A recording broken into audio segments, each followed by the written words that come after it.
Oh, that was weird. It just shut off.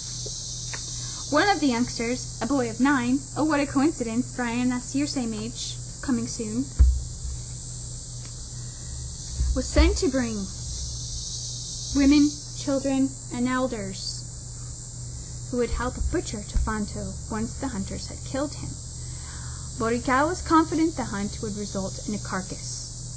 The hunting gods had guided the band to this place of unparalleled beauty, where game was plentiful and the forest rich in other foods. There was no doubt in his mind that the gods would provide his people with a successful hunt and plenty of meat for all. The sun was already a quarter of the way into its arc across the sky. The boy wouldn't return with the others until much later in the day. He wouldn't even reach the camp of the previous 3 days until the sun was directly overhead. That would be noon. The hunters split into 3 small groups. 4 men carefully skirted the lake shore, passing less than 50 paces from Tefanto, staying close to the water and crouching low to the ground. A second group entered the forest and maneuvered into a position very close to and in front of Tefanto.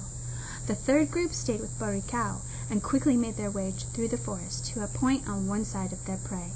By the time the second 2 groups were in position, the first had made its way around the clearing and into the forest at a point about 15 paces from Tefanto's tail. Kibu, leader of that group of 4, gave a shrill whistle characteristic of a common forest bird.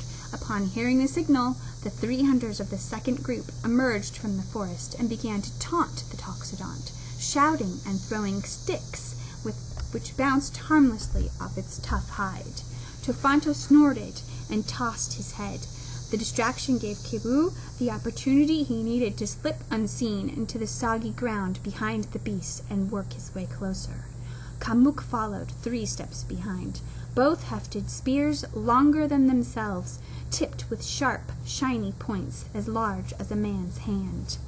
Tefanto began pawing the ground, with one front foot splattering mud, while raising and lowering his head and snorting loudly. Kind of like Ty when he's fighting. Yeah, just kidding. All his attention was focused on his tormentors. He rubbed his head in the mud, then raised it slightly above a puddle and shook it from side to side, still unaware of the 2 stalkers behind him. Although not as close as he would like to be, Kibu took advantage of Tefanto's rage, which was focused on the other hunters. The lithe-bodied, spear-toting hunter took 4 long, quick strides through the swamp and drove his spear into the left hock of the Toxodont. That's like his haunch, his back leg, is like his thigh, where it sliced through the cartilage and scored the bone, then continued on into the mud, lodging tightly in the crack of a partially submerged tree. That's a lot of power. The thrust failed to damage Tefanto's Achilles tendon as the hunter had intended. Tefanto bellowed with pain and fury as he whirled to attack the hunter, but faltered on his injured leg. In a vain attempt to escape the enraged beast, Kibu dropped the broken spear and ran toward the forest, lifting his feet high in the sticky mud. Kibu's back foot caught in the mud, and down he went. He tried to crawl through the soft, wet earth to safety, but Tefanto's broad feet were better suited for swampy terrain than the man's. Tefanto almost reached the scrambling hunter when Kamuk attacked from behind, holding his spear tightly while driving it into Tefanto's damaged leg just above the hock, completely severing the Achilles tendon. That's the part on the back of your foot, that's like between your heel and your ankle. That hurts really bad when you get it. Yeah, it hurts. So that's how they make sure to get a big animal to slow down, to stop, you have to hurt them in a pretty bad way or keep them from moving, right? And so this is the way they did it.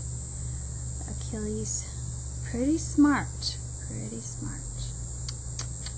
The leg collapsed under Tefanto's weight. Rage turned to frenzy as the beast awkwardly lurched forward in a 3-legged effort to reach Kibu. Kamuk made a second thrust, inflicting a deep wound on the tendon of Tefanto's good leg. A rapid second jab finished the job. Tefanto's momentum carried him one last step forward, far enough to plant a front foot on Kebu's ankle. The beast's entire hind quarters collapsed into the mud. Wow. Whilst the hunters surrounded the toxodont, Kebu was dragged from the mud by two of his companions. Burikau gave a nod to Quetzar. The large burly hunter, clad in the fur of Ursuk the bear, stepped forward carrying a heavier spear than those used by Kebu and Kamuk. Holding the weapon tightly in both hands with the end clamped firmly under his arm, Quetzar made a short, powerful lunge, driving the sharp point into the base of Tefanto's neck, rupturing veins and arteries and embedding the spear deeply into the fallen animal's chest. Tefanto wagged his head from side to side in one last futile attempt to inflict damage on his killers. The head, longer than Quetzar's arm, dropped heavily into the mud. The hunter stepped forward, cupped some of the blood in his hands, and brought them to his mouth to drink the warm, red liquid. Then he threw his hands into the air and screamed in triumph, proclaiming his superiority to the gods and all of nature. In a few seconds, the lifeblood of the mighty beast spilled into a muddy pool, filtering through the wet earth and forming a thick, reddish-brown paste. The other hunters walked up and placed their hands on the fallen ungulate, basking in the exuberance of the kill. Some turned to help Kebu, moving him completely out of the swamp and over to the edge of the forest. The pain in his broken leg was insignificant compared to the realization that he would never hunt again. At best, Kebu's leg would heal well enough that he could still travel and lead the nomadic life of his people while serving them in some other capacity, such as crafting and hafting the stone points so important to their survival. But no longer would he share in the glory of the hunt. At worst, he would be left behind as the tribe moved on and would perish alone, victim of a large cat or a carnivorous bird. When the sun had descended a little more than half its downward arc, the rest of Burikau's people, 28 in all, arrived at the hunt scene. The hunters had already partially dismembered the toxodont, but were unable to work efficiently, for they needed the specialized blades, half as long as a man's forearm, that the women brought from the old camp. An older woman went about starting a fire from coals she had carried in an earth-lined bag made of animal hide. Others quickly set up crude shelters within the shade of the oak forest at the edge of the swamp near the scene of the kill.